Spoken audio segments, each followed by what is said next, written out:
presentation. The meeting is being recorded if you would like to review the presentation after it has ended.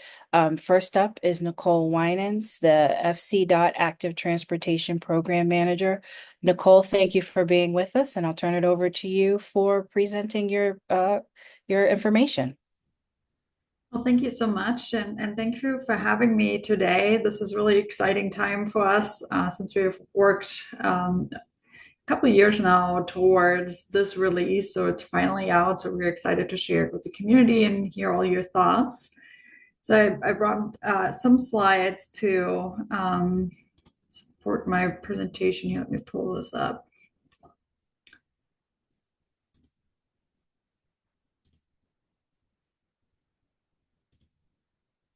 Here, can you see my screen? Yes, we can. Right, perfect. All right. So yeah, my name is Nicole Wynands. I work as an active transportation planner at the Fairfax County Department of Transportation, and I'm the project manager for the Active Fairfax Transportation Plan project that I am excited to share with you today. So I want to give you a little bit of a background on the project itself, but then do a deep dive into our basically the information we're bringing out to the public at this time, which is the draft Active Transportation and Trail Network, as well as a brief overview of the toolkit, the Active Transportation Toolkit that we put a draft together for review.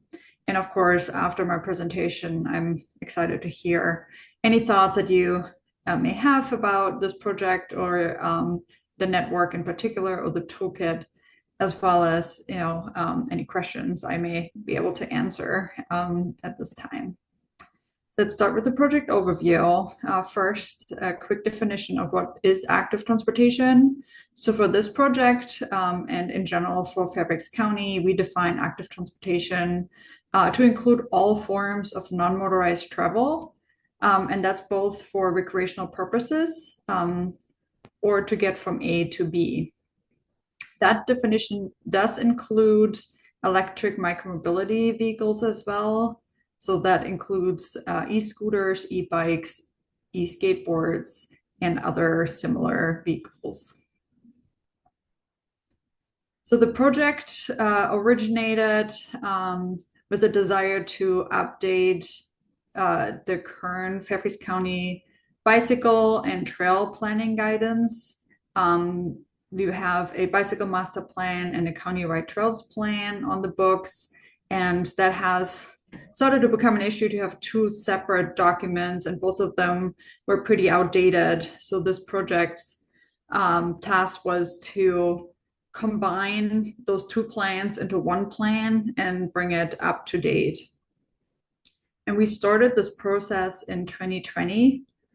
And we are hoping to wrap it up in 2025. So we're in the final stretch.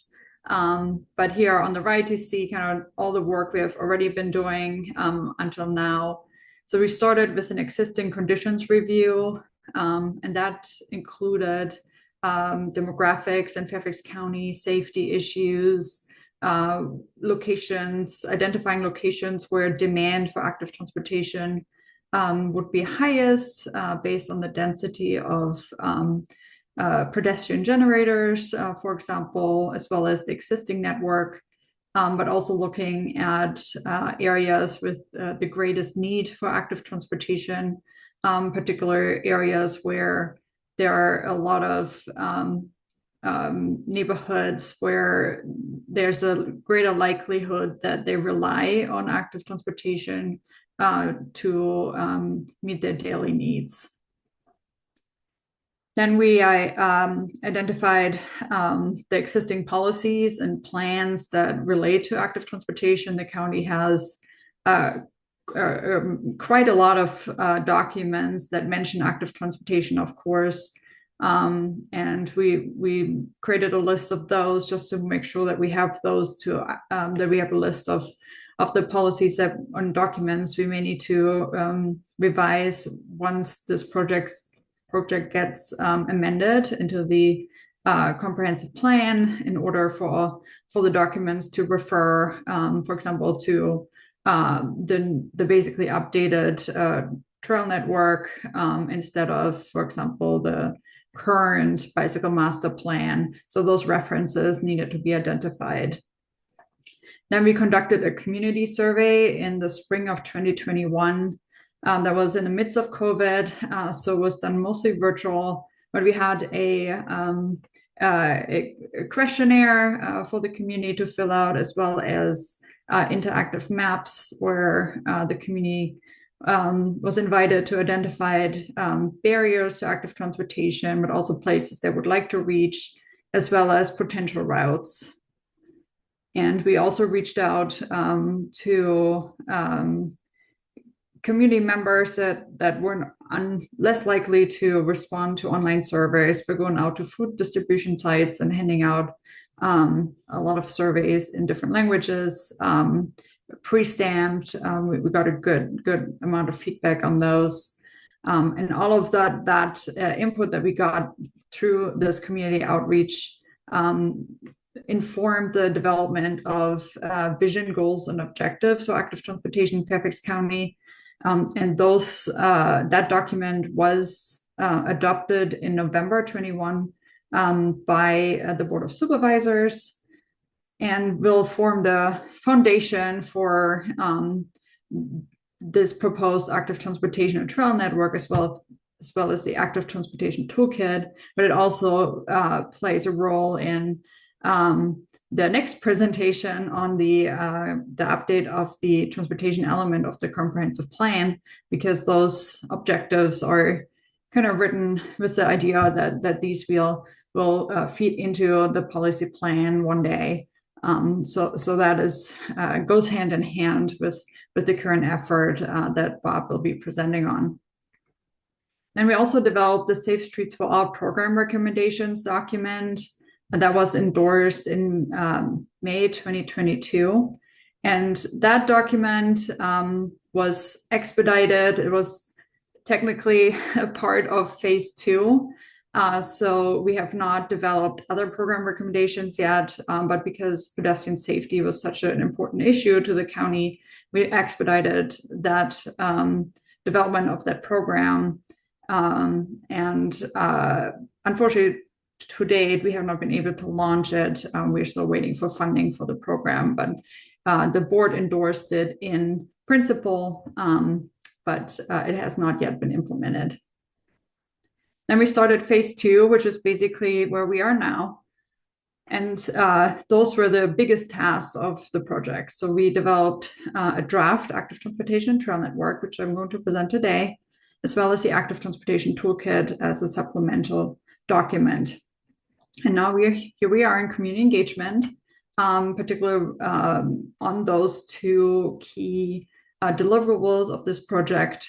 And we just started last week, at the end of last week, and we will wrap up community engagement by the end of December. And meanwhile, we will also start working on developing additional programmatic recommendations similar to the Safe Streets for All program, and also look at potential local and state policy recommendations that we would like to make to improve the safety and comfort of active transportation users. We're also going to develop some implementation recommendations. Those are mostly lists of potential key projects to prioritize for, or recommend to prioritize for funding in the future. And then the project will wrap up at the end or middle of 2025 with a final report, which basically will end the study piece of the project. The next step beyond that will be the comprehensive plan amendment. So it will probably take another year until this draft network that we are talking about today will become part of the comprehensive plan and formally replace the bicycle master plan and update the trails master plan. So this is a quick overview of the public engagement we did so far. So I mentioned the community survey and the interactive maps. So you can see some of the numbers of how many folks we reached that way and who we heard from. We also had 12 virtual community conversations and received feedback back on brochures and flyers that we handed out in public spaces, in addition to the food distribution sites. And what we really heard during that public engagement, those were kind of the word cloud of the responses we received. And there's really a desire for better connectivity, more trails, more bike lanes, sidewalks, lighting. So all the different facets of active transportation that creates a connected and safe network that's comfortable to use. This is an overview of the vision and goals that came out of this public engagement process. And this is just the high level topics. So the main key goals were to improve access and connectivity, enhance user safety and comfort, increase community livability and health, improve equity and social justice, and work towards sustainability and conservation.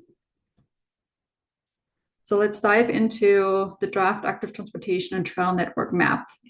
So I mentioned previously, this is not a new project we start from scratch. This is building upon existing comprehensive planning guidance. So the trails plan map has actually been around for quite a while. It was first adopted in 1976 and is therefore a long-standing planning document that is quite unique in the United States, and we're quite lucky to have it. And that's why you are seeing so many trails in Fairfax County. We have over 500 miles, and a lot was constructed due to this very early and progressive planning effort to create a multimodal trail network that was quite comprehensive.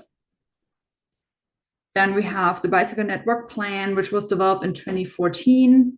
It was the desire was to move away from just trails, but to improve bicycle accommodations on street.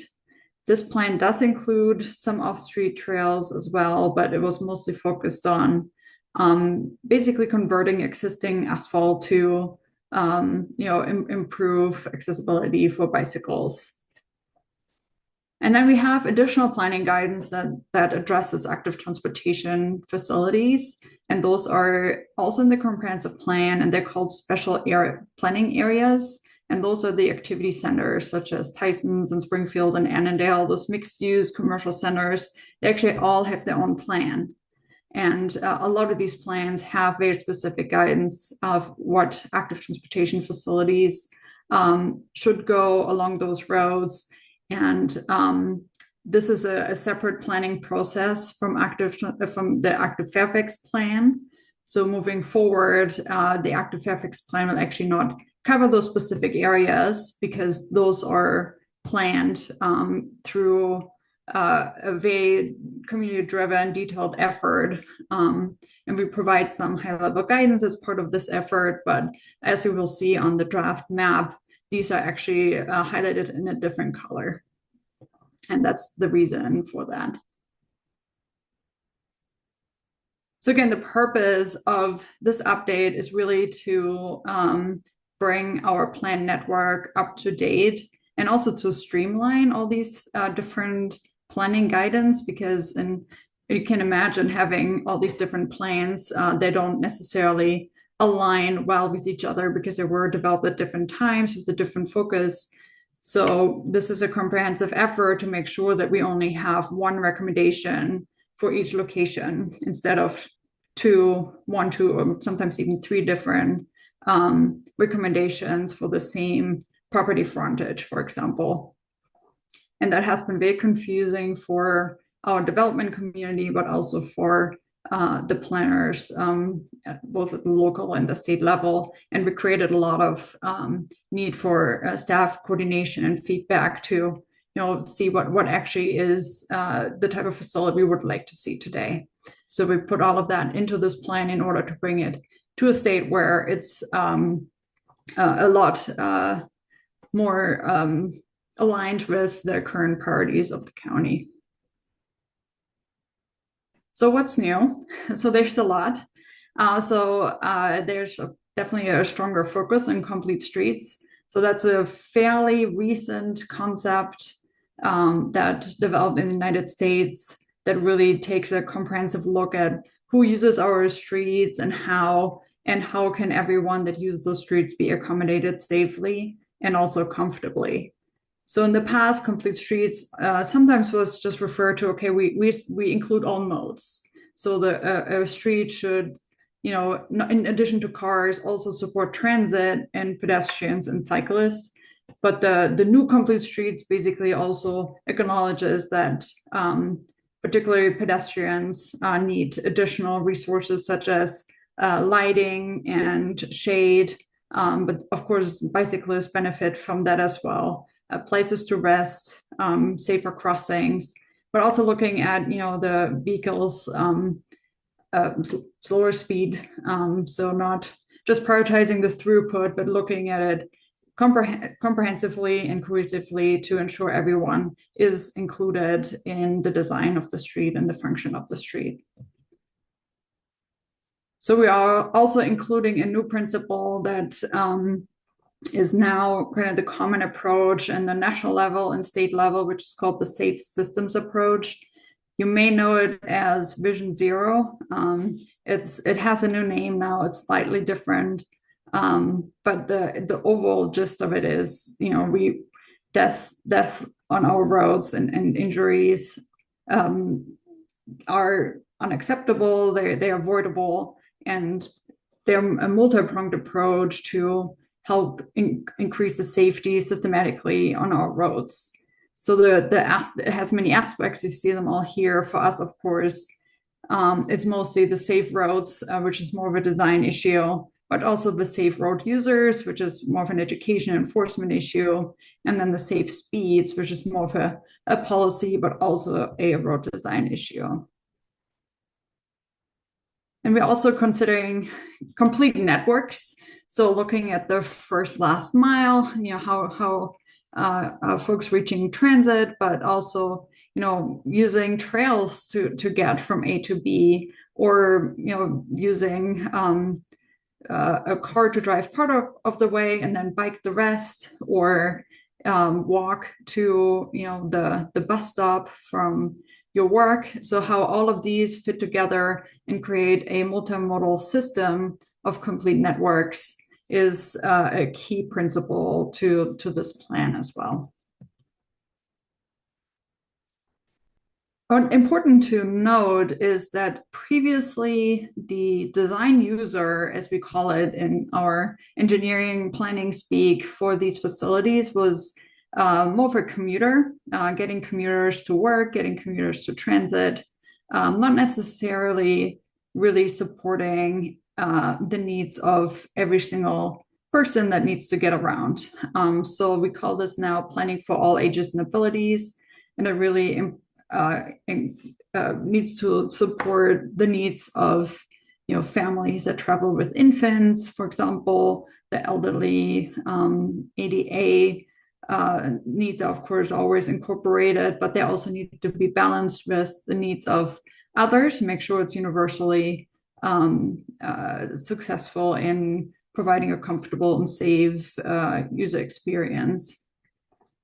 So that requires a different type of design, different type of facilities, and a little bit more care in how we decide on what width to choose, for example, to make sure, for example, a sidewalk may be a little bit wider to allow a family walking together with a stroller, two strollers to pass, two wheelchairs to pass. So just taking a little bit more of a comprehensive approach to how are people actually using our system and making sure they can do so comfortably. We're also taking the context of the road itself, but also the land use into consideration.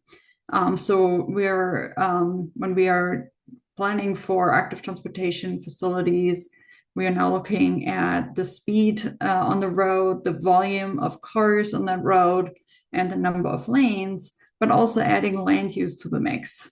Because as you can see in the pictures here, there are very different types of land uses in Fairfax County. We have urban areas, we have small town areas, we have suburban areas and rural areas, and they all have very different type of needs, and there's really no one size fits all facility that can really support the needs of the users here equally.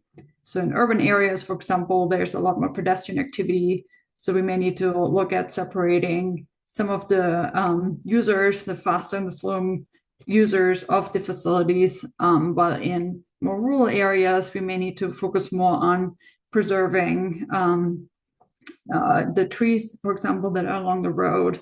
And we may not need a facility that is the same width as an urban facility because it will have fewer users. So here are some of the facilities that fall within our active transportation toolkit. Those are all facilities, for the most part, that we can already build. There are some in here that are newer, and we may need to pilot those, so they have to we start to build on private roads, but we may want to move towards testing these out wherever we can. These here are pretty standard. Those are pedestrian facilities. On the left is the standard sidewalk, a little bit wider, as we would like to see now, an enhanced urban sidewalk, and then also a pedestrian trail, which we also have been building in the county for a while. And those may be more suitable in more rural contexts. They have a little bit more of a park-like setting, but they're not meant to be multi-use or really a pedestrian facility. Then we have bicycle facilities here. These are on street without vertical separation from traffic. So those are standard bike lanes and buffered bike lanes. And then we have bike lanes that are separated from traffic. So on the left, we have two facilities which are technically on street, but they do have a vertical separation. As you can see, there's a concrete curb, some parking in some areas, and those are from left to right, on-street one-way cycle tracks, on-street two-way cycle tracks. And then on the right here, the facilities actually move behind the curb. Very similar, but they are behind the curb, so they're on the level of the sidewalk. So here we have an off-street one-way cycle track and an off-street two-way cycle track. Another type of facility, which is not really a facility, but it is a type of active transportation accommodation that can function pretty well if it's designed right. So we have a lot of shared streets in the county, particularly cul-de-sacs that are pretty safe even for kids to use, and you see the kids all the time playing on the street, riding their bikes. Those are shared streets. Some have sidewalks, some don't. They need very few enhancements. Particularly, they could benefit from wayfinding signage if, for example, they connect in the back to a trail through, that connects between neighborhoods, or if there's a park trail that can be accessed there. Then we have a new facility in the middle here. It's called a neighborhood greenway. So those are traffic calmed neighborhood connectors that have special branding, basically. So they actually have signs that say this is a neighborhood greenway. They can be enhanced with vegetation and lighting, but also include some traffic calming and speed reduction elements to help improve the safety of the shared environment, but they always have sidewalks as well. And then on the right here is what is called pedestrian first street. Those are shared streets that are primarily designed for the use of pedestrians and cyclists, but cars are guests and can very slowly access it, but it's very few cars. And it's not as common in the United States. Those are very common facilities in Europe. And of course, those are more suitable right now for private streets, but we are currently working with VDOT on a pilot on not as elaborate as it's designed here, but to pilot that type of shared environment, enhanced shared environment for pedestrians in Fairfax County. Other facility types, of course, one of our key staples are multi-use trails. On the left is what we call a multi-use hard surface trail designed for fast travel speeds. And those are usually designed for 18 miles per hour. This is basically what is the standard VDOT shared use path. So those are 10 feet wide, and we have a lot of those in the county. But we also have a different type of shared use path, and those are called multi-use hard surface trail designed for slow travel speeds. Those are designed to county standards. They're can be a little bit more curvy. Higher travel speeds are not easy to achieve, and those are still pretty functional and bikeable, but they're not really meant to support high speed of travel through traffic for bikes. And then we have urban trails, which are a new facility type, which is not very common in the United States, but definitely a useful facility for Fairfax County because we have those smaller activity centers that really don't have the space or the need to necessarily have a separated bike and pet facility. So there's plenty of car traffic, so you need to have that off-street facility, but a wider, enhanced, it's basically a shared use path that's designed a little bit more urban looking. So it's set within, surrounded by landscaping or hardscaping, and it may have a different surface. So either concrete or pavers, but all the other elements are designed for bicycle accommodations, including the curb ramps, signage, and whatnot. So we also have multi-use trails through open space, and there's also a couple options. So of course, there's again the high-speed trail like the WOD, which really support fast travel speeds because they're pretty straight. But we also have different types of paved trails in our natural areas, and those are designed for slow travel speeds. And they're still bikeable and walkable just fine, but they're a little bit more narrow and a little bit more winding. And that's by design.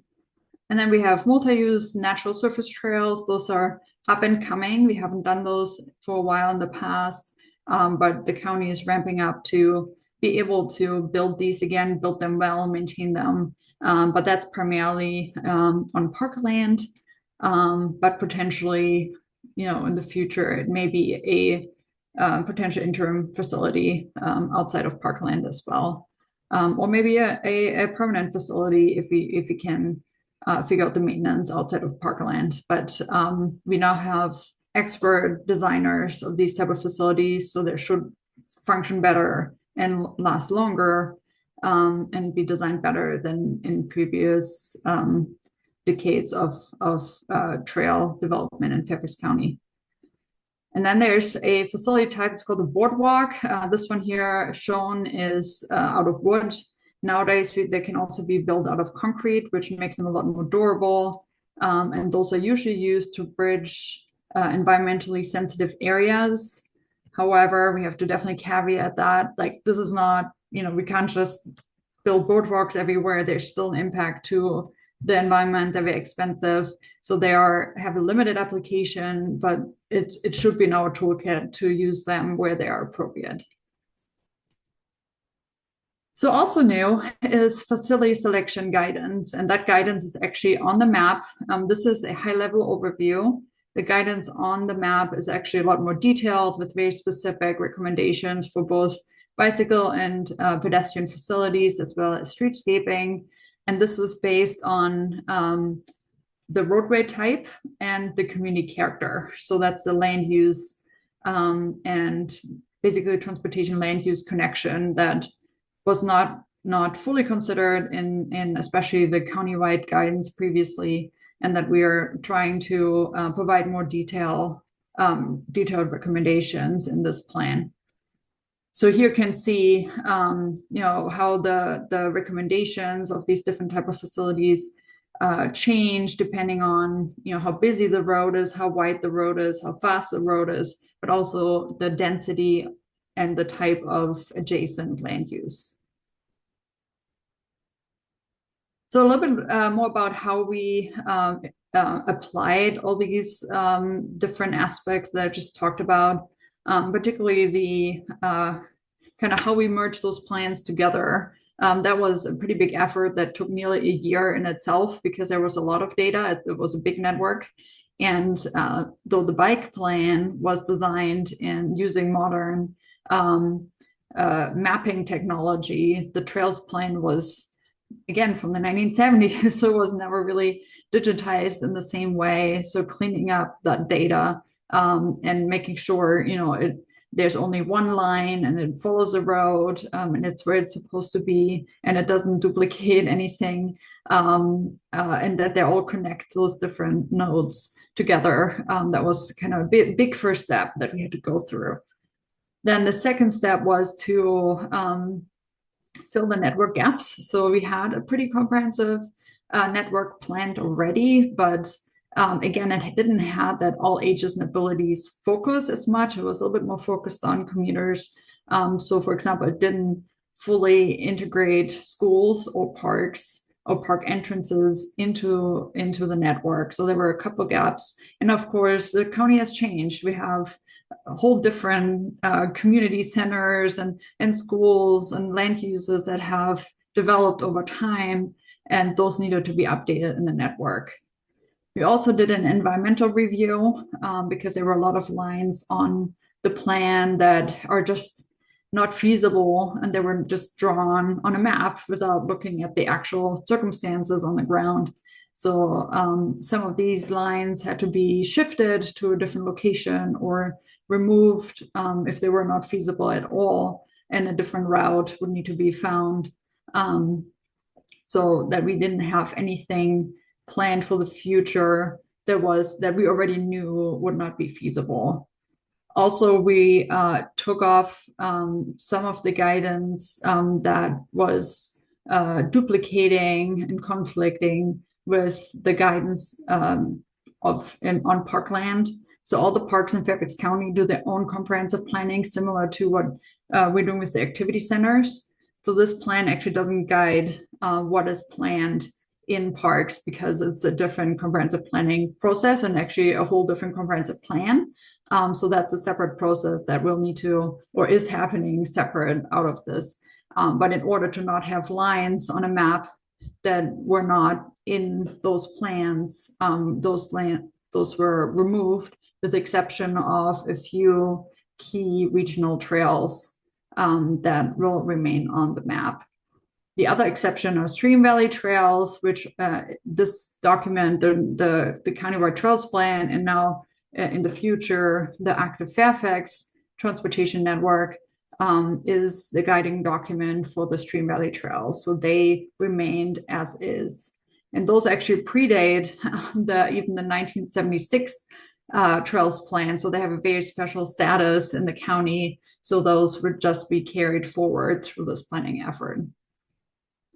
So then between step 2 and 3, we developed the facility selection guidance. And based on that guidance, we and previous planning recommendations, we identified where the trail network should go, including where regional and local connections would be along roads, but also through, finding those connections between neighborhoods, for example, through open space, particularly non-park open space, where the network could be enhanced, and looked at, where are off-street facilities needed, where's the protection from traffic needed, and where shared roads would be more feasible with some enhancements. So now we're here in the public engagement to get community feedback on, did we get it right? Did we miss something? Answer questions, listen to all your great ideas of where routes could go or where they shouldn't go, what other facilities, your thoughts on those facility types would definitely be of great interest to us. So this will be an extensive public outreach to really get a feel for, did we meet the community's vision for the future active transportation and trails network. So the next steps early next year will be to revise the draft network according to what we heard from the community, and then coordinate, of course, with all the stakeholders to ensure we are within the framework of this plan.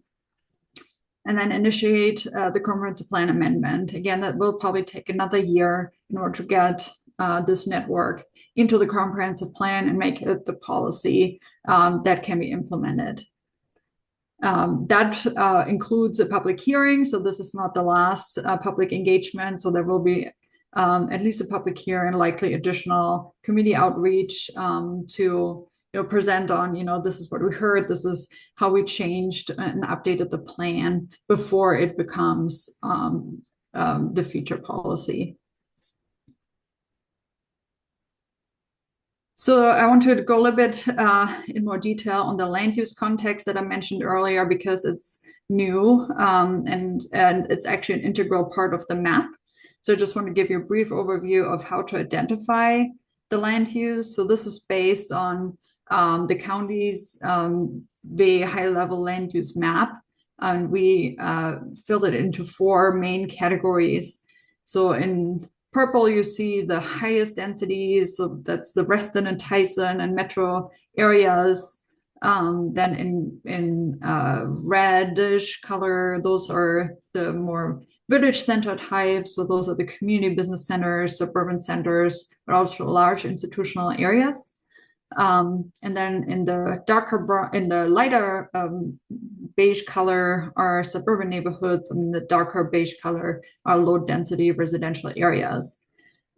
Of course, depending on where a road passes through, you can use the facility selection toolkit, the right bracket, which is ordered by these 4 categories in order to find information about what facility types for active transportation users are recommended. But of course, the map also provides, the high-level guidance on what the county proposes for those roads. So most of the, especially larger roads, definitely need trails. So we have a pretty comprehensive trail network just based on, those are where people want to go. Those are the primary routes that connect activity centers and neighboring jurisdictions and kind of travel really far. So those are definitely the key to the trail network in the county and have always been. So that's very much in line with how the trails plan and the bike plan designed their kind of key network routes throughout the county. So those are shown in purple here. And those are, the thicker purple is the regional connections, trail connections, and the skinnier purple are the local trail route connections. And those are supplemented by the off-street trails. Those are shown in the lighter or the medium green, and the Stream Valley trails are the more olive green. So those form kind of like the regular trail network.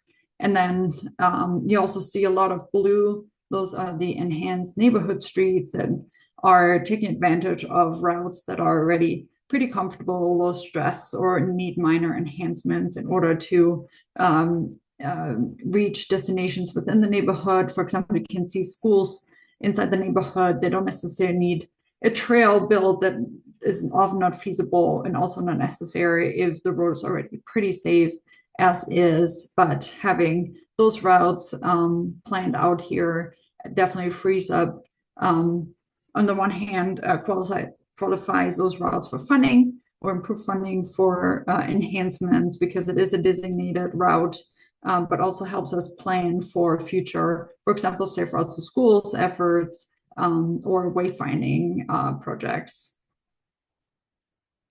And I just want to point out in orange here, those are again the routes in the activity centers that are planned elsewhere.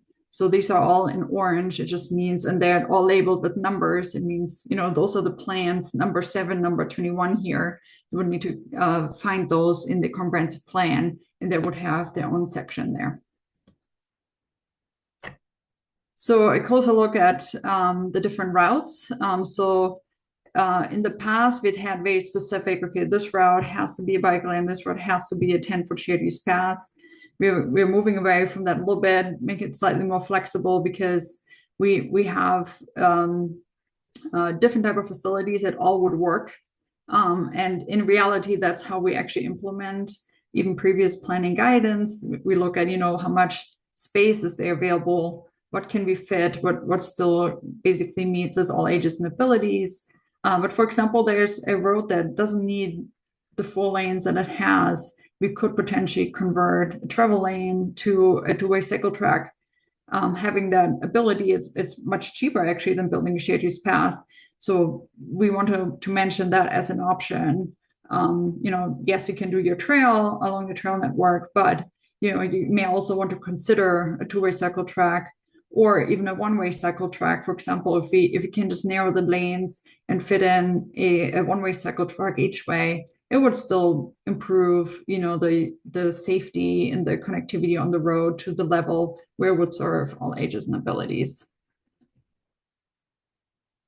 So these are the trail network routes through open space, and those have the function really to help knit our road network that is often very disconnected back together. So you can see on the right here, for example, we have all these cul-de-sacs that sometimes can be connected by a trail. So even though they're a cul-de-sac for vehicles, for active transportation users, they can still function as a really tight network and very comfortable and provide access to open space in people's backyards and neighborhoods and get them faster to some places where they want to go, like schools or transit. And we have already probably hundreds of miles of these type of trails. So we're lucky that those were built for a long time with the developments that came in. But we still have additional opportunities to make those connections and tie neighborhoods back together that are currently separated. And I mentioned the Stream Valley trails earlier. So those are actually guided by our comprehensive plan as well. And those are co-located with environmental quality corridors. So those are unique in the sense that they are actually by design there with the purpose to conserve that open space. So trail is actually a misnomer. It doesn't actually mean there's necessarily a trail planned for humans. It could also be a wildlife trail. So it's basically a real estate vehicle for our park authority to be able to, when a development comes in, for example, and there's a Stream Valley Trail on the map, they can use that to preserve that area and the floodplain and this environmental quality corridor from this development. And in some places, sometimes it makes sense to add a trail, but in some places it does not because it's a very sensitive environmental area. So that's very important to know when you look at the map, that you shouldn't just assume that this is part of the active transportation network. It has this in some places just that function of preserving the area along the stream. And that has not changed. So that has always been the case. But we wanted to highlight that a little bit more because it may not be widely known. So on the enhanced neighborhood routes, I mentioned that earlier, those are pretty much the existing low stress network, or it's a network that can be improved to make it low stress by minimal intervention. And those are really a key in Fairfax County just because we have so many of them based on the road network that we have. And that can include a pretty wide variety of treatments. I want to speak to bike lanes here for a second, because you will not see a line on the map that says bike lane. So those are handled by policy. So if the road fits a bike lane, let's stripe a bike lane. And the road is too wide if it fits bike lane. So they have a traffic calming function in addition to, of course, supporting bicycle traffic. But if the road is so wide that really a bike lane fits, it can be implemented through repaving efforts with VDOT for the most part. But the intent is not to widen the road for the bike lane, because at that point you might as well build a trail, which often is cheaper than widening a road anyway, and you have a better facility. So that's why it's a part of the toolkit we have to enhance those low stress routes, but it's not necessarily a recommendation in itself. The urban network routes, I spoke to, those are the orange ones. The most typical facilities here are definitely going to be, cycle tracks in the future, on street or off street, depending if it's like a complete rebuild or a conversion of a road.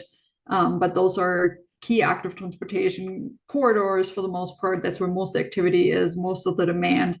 So that's where the highest quality active transportation facilities will need to go. And of course, we probably need to see a separation in the highest density areas between pedestrian and cyclists as well. This is just a kind of high level overview. So you can see on the left here the map of the regional local trail network. The thicker lines is the regional trails. And it looks very similar to the current trails plan. So they're not too many changes. Like some of the routes were changed from local to regional or vice versa, depending on the functionality changes and just the shifting, activity centers and land uses. And sometimes just made more sense to bring a route up to the regional level, but it actually doesn't change the facility type that's under it, apart from it being a trail. But just because it's regional doesn't mean it has a different design than a local trail. But I should mention, it's important to have that regional designation because there's federal funding specifically for regional trails, and it has to be identified on the local comprehensive plan as a regional facility in order to qualify for the funding. And that's why you still see, even in the orange, which are technically not governed by this plan, we do provide that regional designation just for this funding purpose and to support future planning efforts in those areas. And again, I should mention, this is a visionary plan. So there's no funding involved here. So this is a long range effort to, when funding becomes available, we build the right thing. So it doesn't have, and it has some recommendations of, if funding becomes available, here may be some key projects to move forward with. But it doesn't have, a funding plan attached that we could say, okay, in this many years, this many projects will be implemented, and this is how the plan will be phased. It's purely a visionary plan that is a long range idea of what the network could look like in the future. And it's also important to mention that if a project gets funded, it still takes 3 to 5 years to implement. So this is really a long range vision, and it doesn't differentiate between what is already built and what's still built in the future, upcoming, and that's in line with how the Trails Plan is right now. It's very challenging to keep track of all the little pieces that get built everywhere and keep that up to date. But also, if an existing facility, for example, gets ripped out by some sort of construction or utility work, we want to make sure it's being put back in and based on the comprehensive planning guidance. So once it's out, there's no more comprehensive planning guidance, and it will be a lot more difficult to have that facility being enhanced. So that's what kind of the background is for not showing existing facilities. But you may see on some of the plans that you see out in the public, you see some existing trails on parkland that we're showing. And the background here is to kind of see what's already in the parks, so you understand how the network kind of is completed by the existing facilities there, but they will not be on the future comprehensive plan. So a quick look at the toolkit. I only have one slide on those because that's a pretty technical document. It's over 100 pages long. If you're really interested in taking a deep dive into all these different type of facilities and the design recommendations for them, it's on the website of the Active Fairfax project.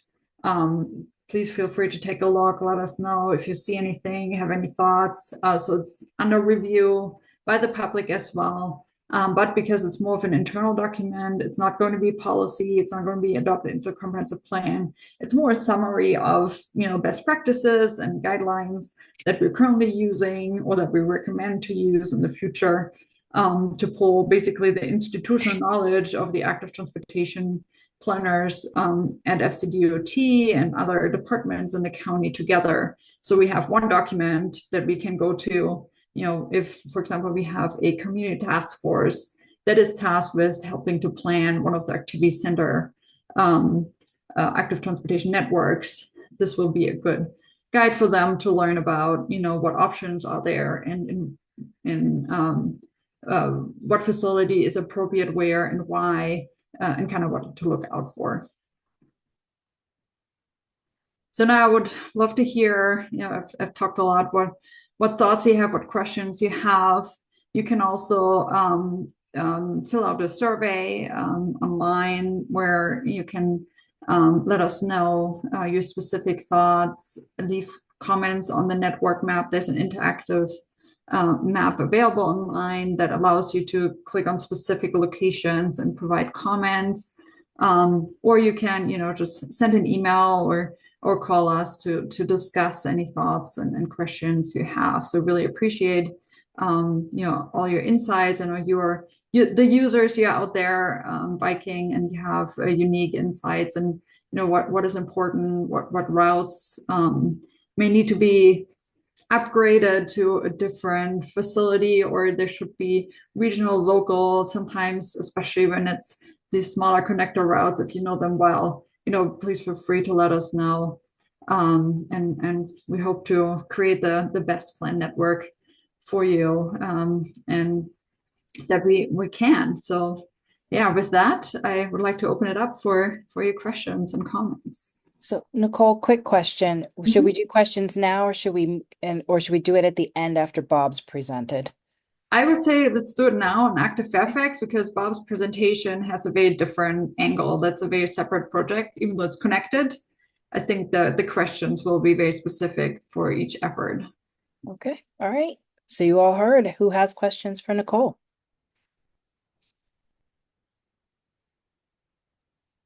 We have one question in the chat that we can kick off with. Nicole, thank you for the excellent progress over the last few years. This question is from Len, by the way, and your presentation this evening. Does planning of trails and bike paths include transition ramps for access onto or off trails? For example, some trails construction covered only 98.8% of the trail without providing any access ramps. Consequently, one must jump a curb to enter or exit the trail.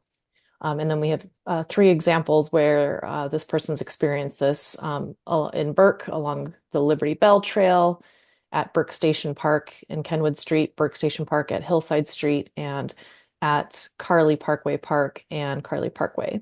How can we get access ramps to these 3 and other needed paths? So that's a really great point. And those are the little details that we are covering in the toolkit and what created the need for the toolkit, because on a big map with lines on it, those type of little design details are often, you can't really show those. But providing additional guidance to engineers and planners, like if you design this trail, make sure you can transition to the adjacent bicycle facility, which may be on the street, is really important.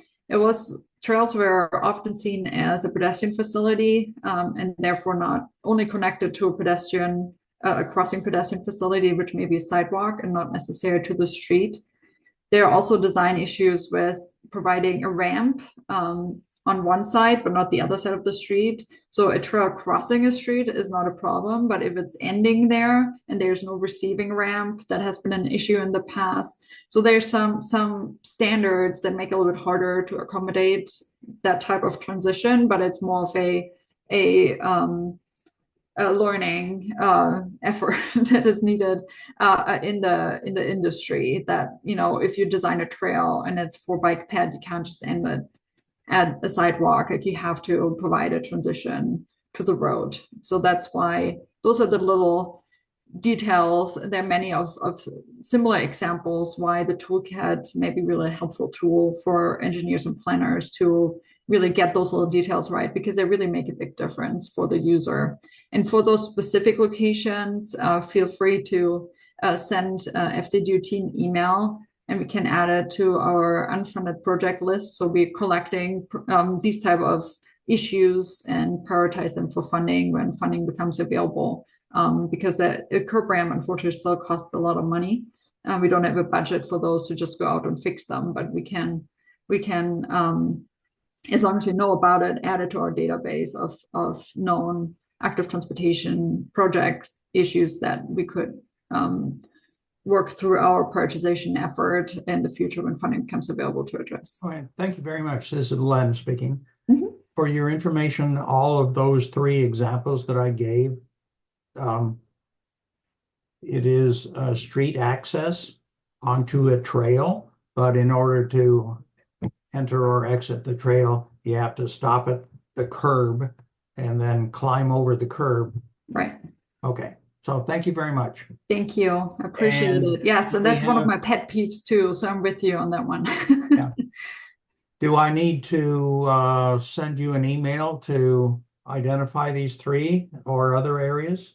That would be helpful because we do collect those in our geographic information database, and then we can attach your email request to the project. And that's really helpful to keep track in the future when we fund those type of projects to see where they came from. All righty, I guess we'll just need your email address.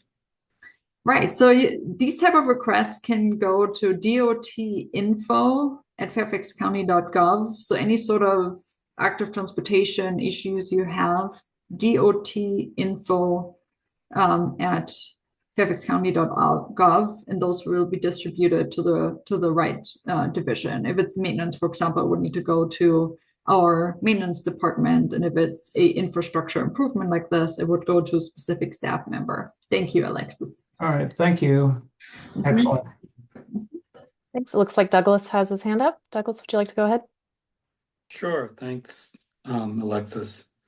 So there's so many great concepts in this plan, so many different types of street and trail networks, and it's so sensitive to how we experience the roads and trails as bicyclists, pedestrians. So it's fantastic. And I'm just wondering, you say it's a visionary plan as kind of a disclaimer.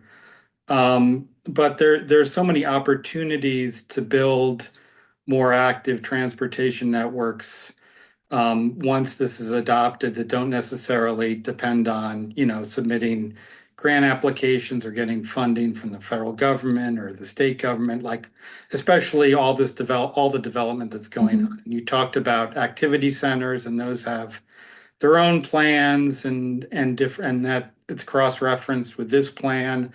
But I guess I wanted to ask you, how will this affect when, something's being developed in Merrifield or in Springfield or wherever in the future once this is adopted? Will this govern and affect those developments? Because often when you have those development proposals, often those end up just resulting in more road widenings that make it less active. And I'm just wondering does this apply to also, getting developers to build in more active transportation networks? Or are those basically kind of segmented or compartmentalized into different plans for those specific areas? So this plan will need to be implemented by certain type of developments. So it's a policy plan. It's a comprehensive plan. So it's not.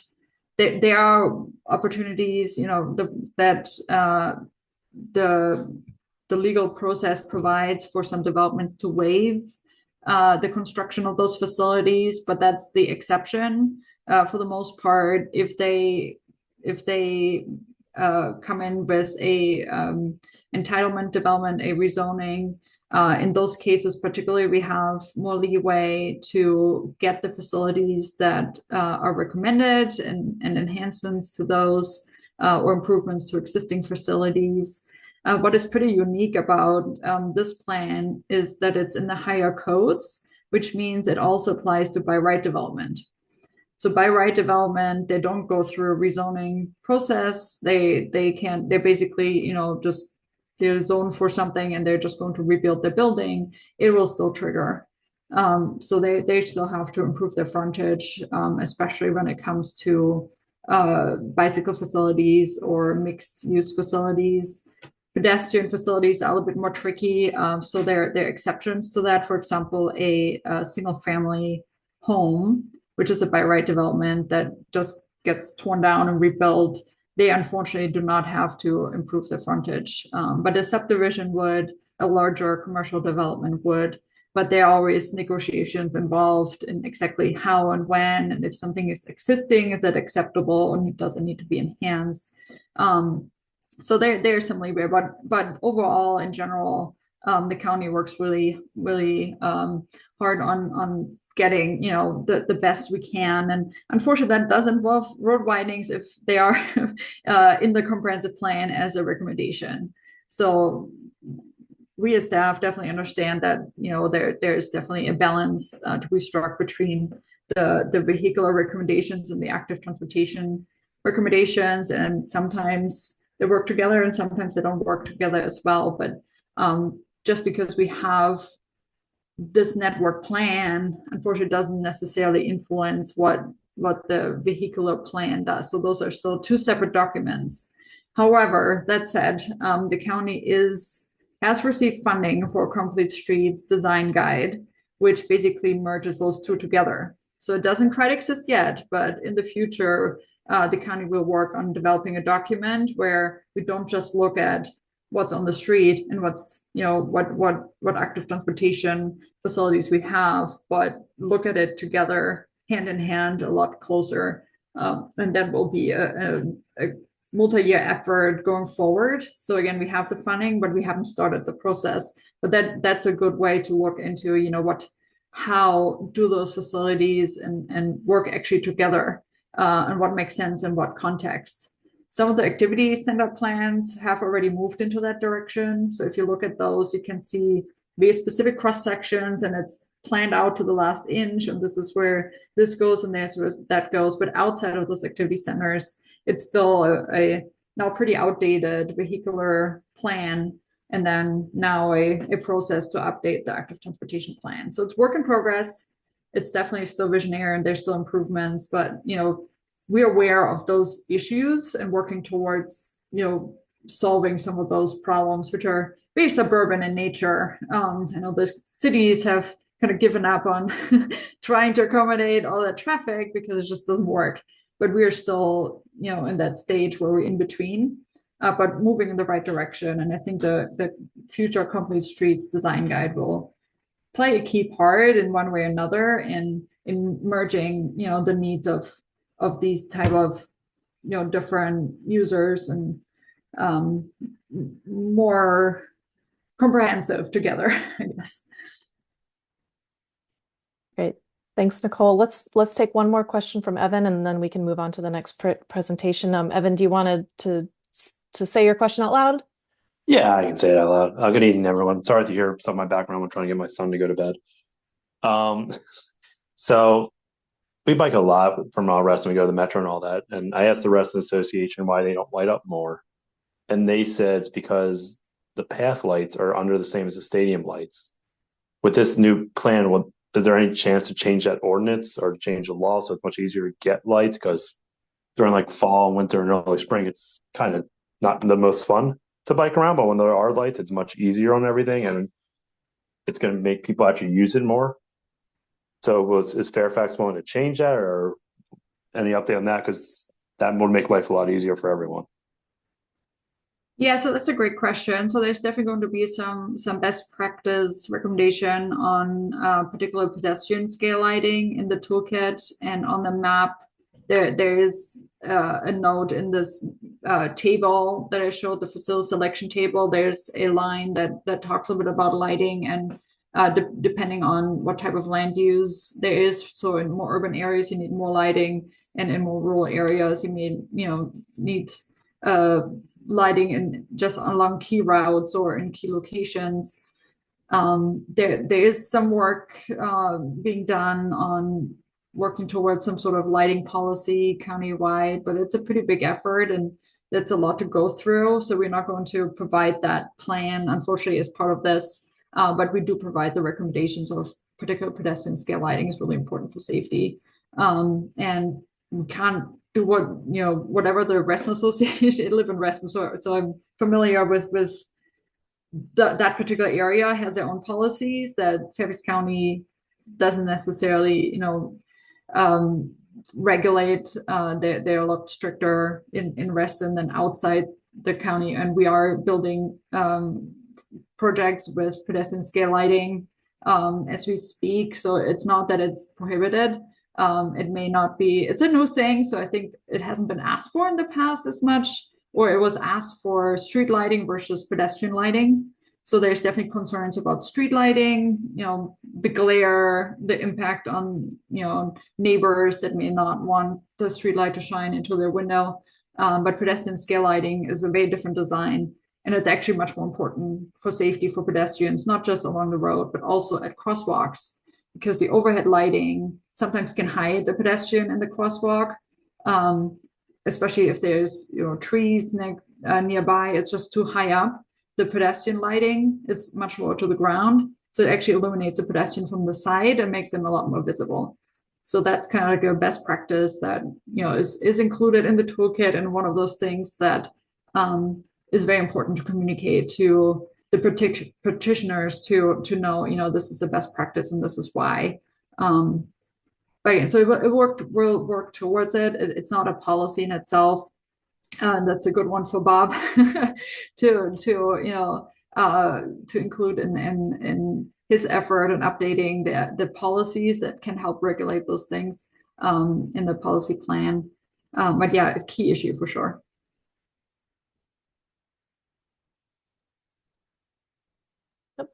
Thank you, Nicole, for your presentation and for taking questions. Bob, at this point, we'll turn it over to you for your presentation.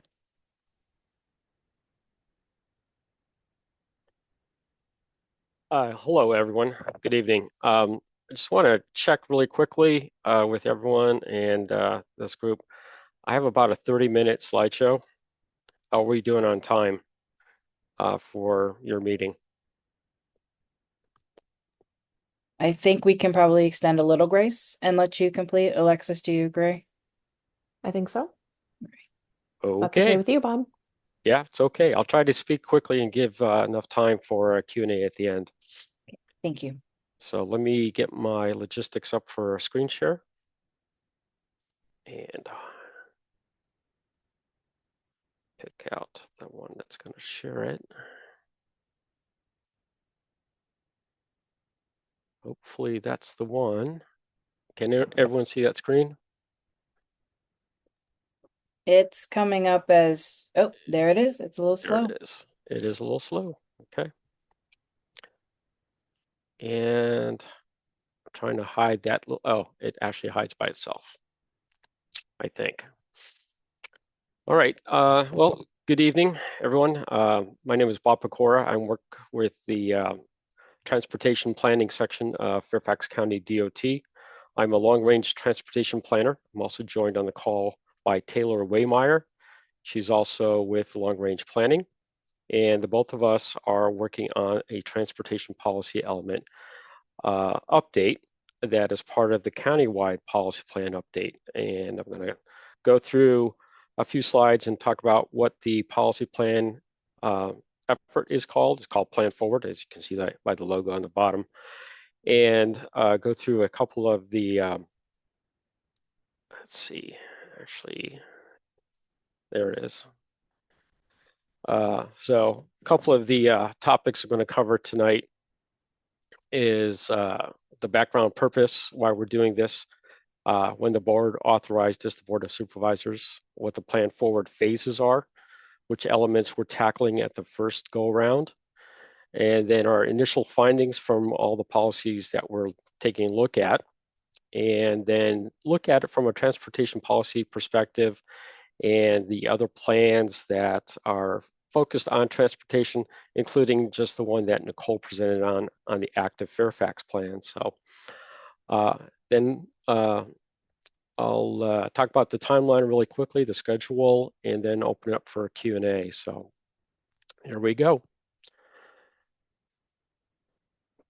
So the format and general content of the policy plan dates to 1990. You can see on this table here, some of these elements were planned for or written 34 years ago, so it's time to update them. And back in the day, there was a program called Planning Horizons, and that was, it established a new policy plan based on the Board of Supervisors goals from 1988, and all of that was adopted around the 1990 term. The original policy plan included 8 elements: land use, transportation, housing, environment, heritage resources, public facilities, human services, and parks and rec. Since then, 3 new elements have been added: economic development, revitalization, and visual and performing arts. The policy plan has been updated over the years, but on an ad hoc basis, so piecemeal at best. The policy plan is part of the county's comprehensive plan. Here on this slide, I'll briefly describe what each of these are, starting with the comprehensive plan, which is a guide that sets the vision for the county and is generally implemented through the development review process. This amendment focuses on the policy plan component of the comprehensive plan. Policy plan includes goals, objectives, and policies. Goals provide the general direction of the plan. Objectives include the statements to help achieve these goals. And policies include specific approaches for pursuing an objective. The policy plan applies countywide. It's important to ensure that the policies are general and flexible enough to apply across the county, but also are targeted enough to address identified topics.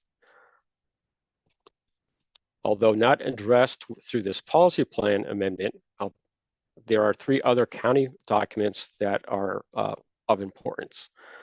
The area plan volumes of the comprehensive plan, so you know the county is divided into 4 areas, 1 through 4. These provide guidance for development within specific areas of the county.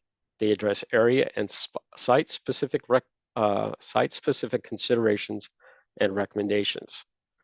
Second, the zoning ordinance, which is a regulatory document and applies to all uses and structures. It's intended to promote the health, safety, and general welfare of the public and to implement the comprehensive plan. Finally, the Public Facilities Manual, or PFM, which provides specific engineering guidelines for development and construction. So given that the policy plan has not been holistically reviewed and updated since 1990, in December of 2022, the board authorized us, the planning staff, or the county staff, to update the policy plan. And they've also provided us with additional direction. First, the existing policy plan is to be updated and streamlined. Much of the background information and rationale for the original 8 elements is out of date. Also, due to multiple amendments and additions, the policy plan has expanded significantly. Each of the original elements has been amended at least once, and several new appendices have been added. Second, the policy plan is to be aligned with other county plans and policies. Among these, the countywide strategic plan, which provides a community-driven vision for 10 outcome areas, including transportation. We'll also work to align the policy plan with the county's One Fairfax policy, Resilient Fairfax, community-wide energy and climate action plan, Active Fairfax, the one that Nicole presented about, Safe Streets for All, and other board-adopted or endorsed plans. Staff is also looking at how this update can align with the regional equitable development principles recently adopted by MWCOG, our Metropolitan Washington Council of Governments.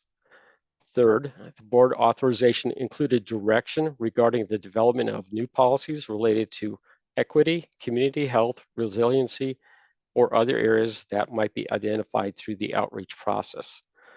The policy plan has been branded as Plan Forward, as you see on the logos on all the slides. So while the entire policy plan is authorized for update, we're focusing on our current efforts on the elements that are most often used, that most often overlap and or are in need of modernization. Phase 1 is focused on updates to the preface, land use, transportation, environment, parks and recreation, and human services, with consideration of new policies related to community health and equity. I would note that the update to the public facilities element was recently adopted on May 7th, 2024 by the Board of Supervisors. To accomplish this plan amendment, staff has established an interagency team of 14 topic leads. Myself and Taylor are 2 of the 14, and we are subject matter experts within our topical area. So we're in transportation, as you know. These topic leads will coordinate with other agencies and identified outreach groups to explore topic-specific issues and policy considerations. The transportation team consists of Taylor and myself, and we also work with 2 planning commissioners from the PC, a Transportation Policy Committee, and they are Commissioner Walter Clark and Commissioner Jeremy Hancock. We also intend to update the look of the policy plan. Like the zoning ordinance, the policy plan has already moved to the ENCODE digital platform to make it more accessible, to allow for more internal links, and to make it easier to move around the document. Phase 2 of the policy plan is anticipated to begin shortly after Phase 1 is completed, and that is probably around late 2025. Phase 2 will address the housing, economic development, heritage resources, revitalization, and visual and performing arts elements, and including the Chesapeake Bay supplement. Overall, much of the policy plan needs to be updated to address the themes of equity, resilience, health, and access to opportunity. Fortunately, we have a good base to start from, since our plan generally aligns with the themes and outcomes of the strategic plan. This update is an opportunity to strengthen and refine the policy plan to better address current and future development trends and issues, to bring our plan into the future, to ensure the plan's continued relevance, and to ensure that the plan is functional, is easy to understand, and provides the information needed to implement our goals and policies. Key aspects of the update, including adding equity, health, and other goals and targets set by the board documents or Board of Supervisor documents. Remove any duplicate and outdated policies. Modernize narratives and goals. Create a language guide. Update the glossary of terms. Fix spelling, grammar, and editorial changes. In reference to, as you see on the slide here, there's 103 objectives. 63 need modification, new policies. There's 474 altogether. And with 675, including the public facilities element.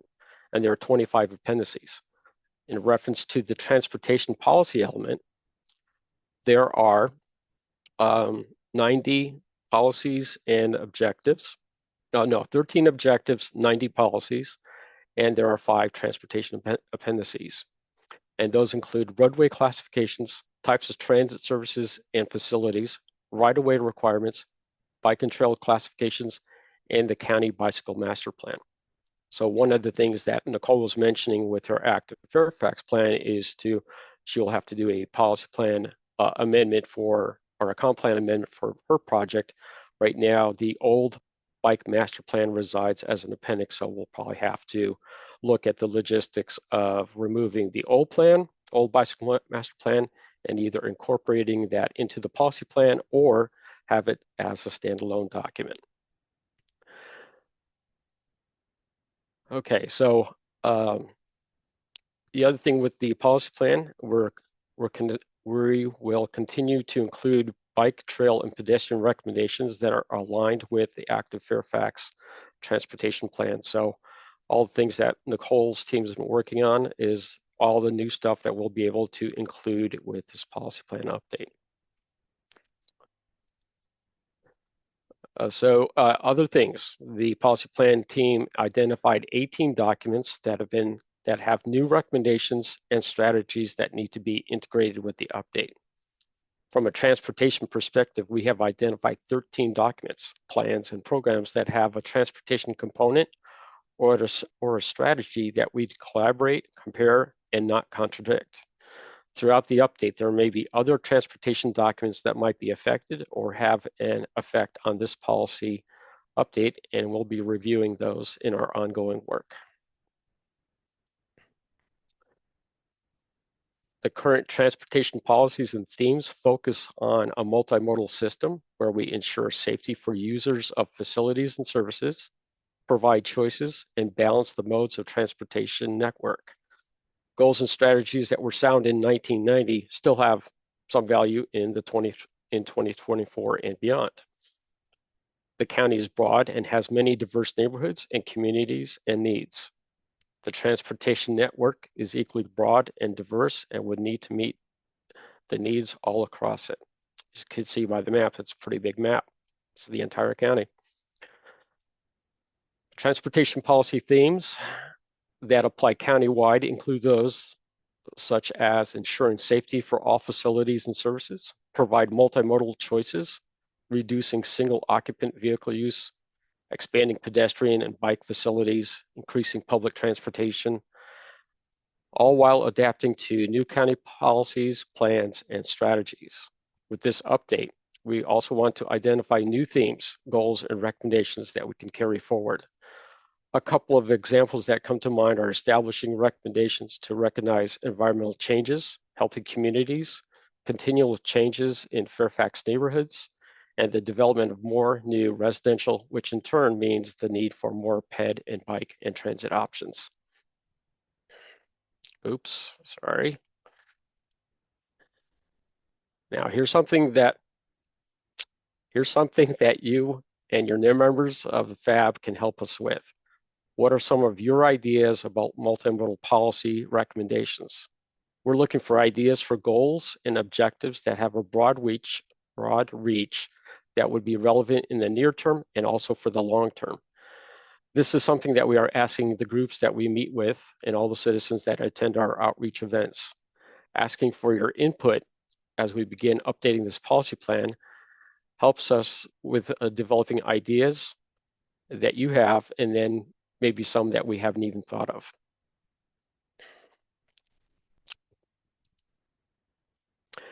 There's a few examples from the current transportation policy plan. And these are, as they are written, some are a little bit shortened, but just to get an idea for you all to understand where we're coming from. Some policies and objectives written over 30 years ago may still be relevant today and beyond. So the first one, provide safe and convenient non-motorized access and user amenities. Seems reasonable to keep it going, or maybe we can modify it.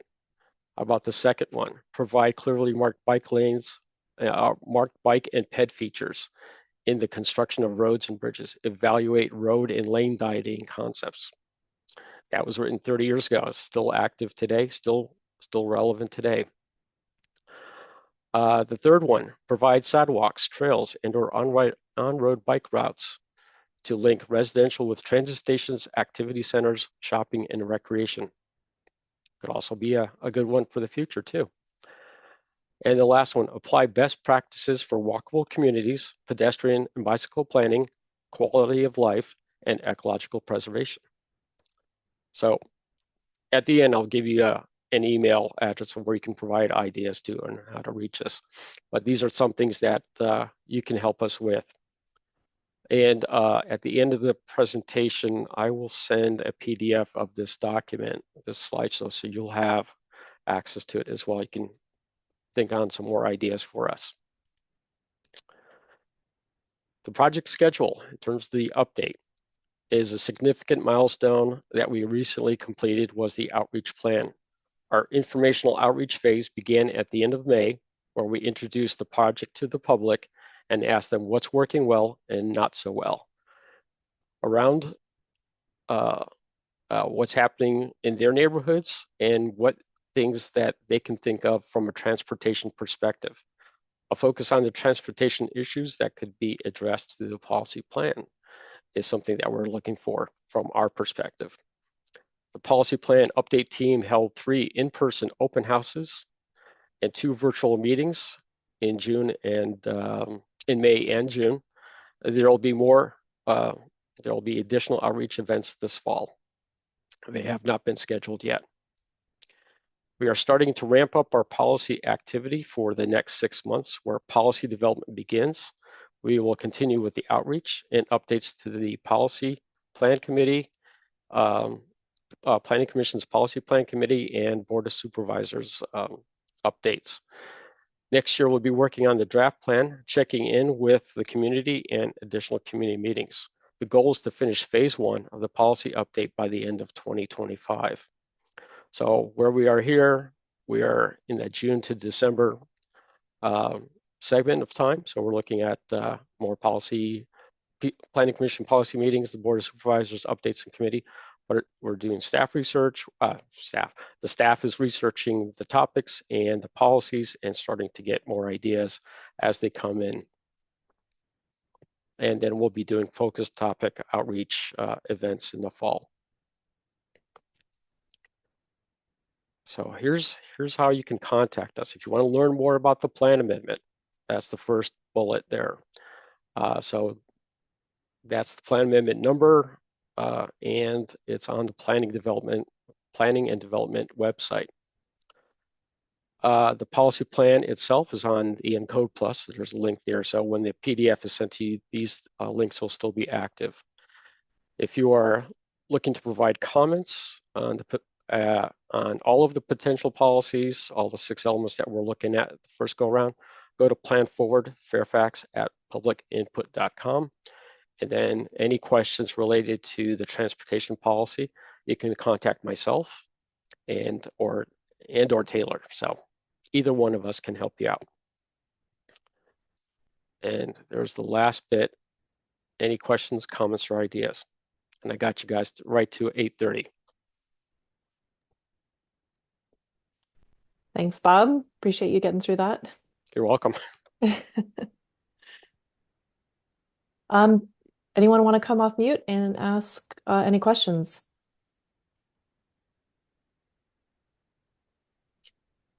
We have a question in chat from Evan. Any chance Fairfax will make streets 15 miles per hour, which is allowed now? That is, well, we can put that as a policy, as a recommendation as a policy, but all of those would have to be studied on individual basis. So all of the streets in Fairfax County at 15 miles an hour, that's there are some arterial streets that probably won't happen. So, but it's a good, interesting idea. So maybe this the smaller local streets, we can certainly take a look at that. But we can also put it in as a policy recommendation. Sorry, I didn't explain it all. Again, still trying to put a kid to bed. It was more of the residential and school. I mean, it's particularly around schools that seems like a kind of like a no-brainer if they can do it. Right. There shouldn't be 35 miles an hour right around schools. Yeah. So right. So where the school or the speed limits may be like 20, 25, we can look at the provision of slow streets. And that's something that we're also starting to look at and working with VDOT on doing a couple of demonstration projects for slow streets. So we can probably put that in as a policy element, policy recommendation to look at some of those local streets near schools and in neighborhoods to employ more of a slow street project and not just hold it back at a couple of demo projects throughout the county. Good recommendation. Thanks.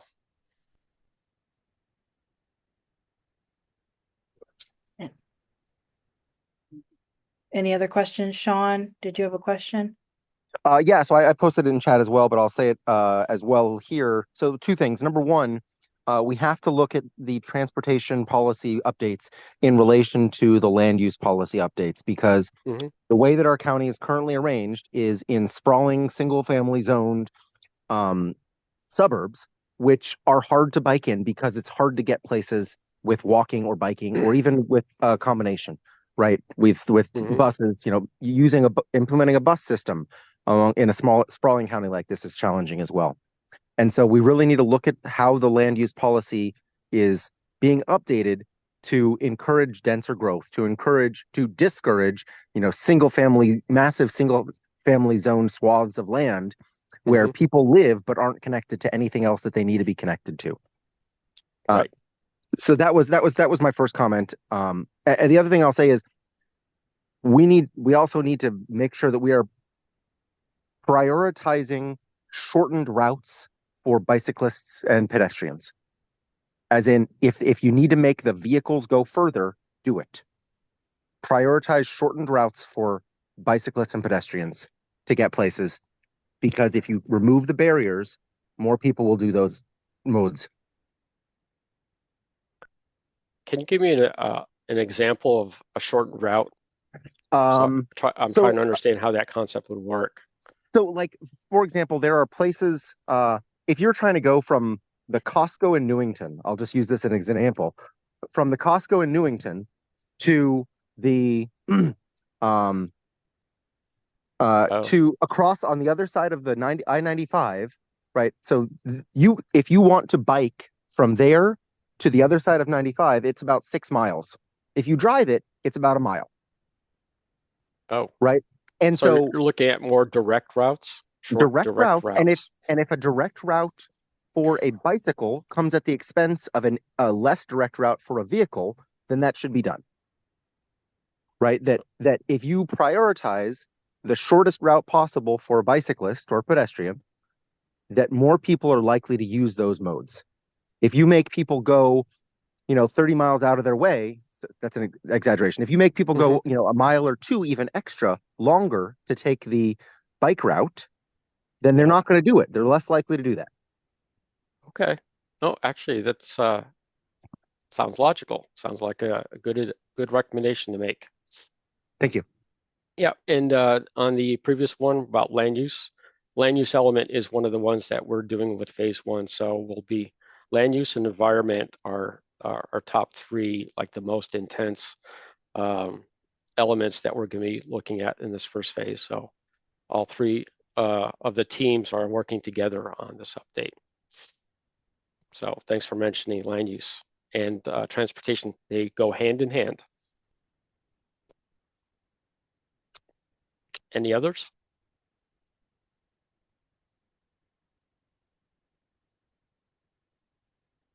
Okay. Wow, that's good. Yeah.